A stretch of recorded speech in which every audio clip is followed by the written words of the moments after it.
ఈరోజు సాక్షి దినపత్రిక ఎడిటర్ ధనంజయ రెడ్డి గారి పైన అదేవిధంగా మరో 6 మంది జర్నలిస్టుల పైన పోలీసులు కేసు నమోదు చేయడాన్ని ఆంధ్రప్రదేశ్ వర్కింగ్ జర్నలిస్ట్ ఫెడరేషన్ తీవ్రంగా ఖండిస్తోంది.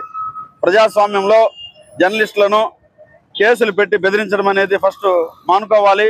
ప్రజాస్వామ్యం పరిడి వెళ్ళాలంటే పత్రికా స్వేచ్ఛ అవసరం. ప్రజాస్వామ్యానికి 4వ పట్టుకొమ్మైనటువంటి ఈ యొక్క మీడియా స్వేచ్ఛను ఎంత పూర్తిగా పరిడి వెళ్ళింపజేస్తే అంత ప్రజాస్వామ్యం పరిడి వెళ్తుంది అనేది జగమెరిగిన సత్యం.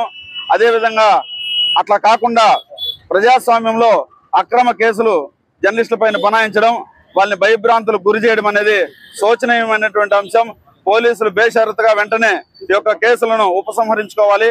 సాక్షి దినపత్రిక ఎడిటర్ ధనంజయ రెడ్డి గారి పైన అదేవిధంగా 6 మందిపై పెట్టినటువంటి కేసులన్నీ కూడా ఉపసంహరించుకొని ఈ యొక్క ప్రజాస్వామ్యాన్ని కాపాడాలని, అదేవిధంగా రక్షణ కల్పించాల్సినటువంటి పోలీసులే కేసు నమోదు చేస్తే పత్రికా స్వేచ్ఛను ఎవరు కాపాడుతారో ఒకసారి అందరూ కూడా చేయాలని చెప్పేసి ఈ సందర్భంగా తెలియజేస్తుంటూ ఈ యొక్క చర్యల్ని ఆంధ్రప్రదేశ్ వర్కింగ్ జర్నలిస్ట్ ఫెడరేషన్ తీవ్రంగా ఖండిస్తుందని తెలియజేస్తున్నాను. సాక్షి దినపత్రిక ఎడిటర్ అయినటువంటి ధనంజయ రెడ్డి గారి మీద అకారణంగా పోలీసులు కేసు నమోదు చేయడాన్ని ఆంధ్రప్రదేశ్ వర్కింగ్ జర్నలిస్ట్ ఫెడరేషన్ తీవ్రంగా ఖండిస్తుంది. ఇది పత్రికా స్వేచ్ఛను పూర్తిగా హరించడమేనే మేము తీవ్రంగా ఖండిస్తున్నాము.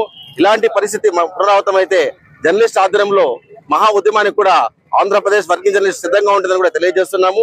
వెంటనే ఎవరైతే సాక్షి ఎడిటర్ ధనంజయ రెడ్డి గారితో పాటు 6 మంది మీద పెట్టిన కేసులను ఎత్తివేయాలి, లేదంటే దశల వారీగా ఉద్యమానికి కూడా మేము వెనకాడబోమని స్పష్టం చేస్తున్నాం.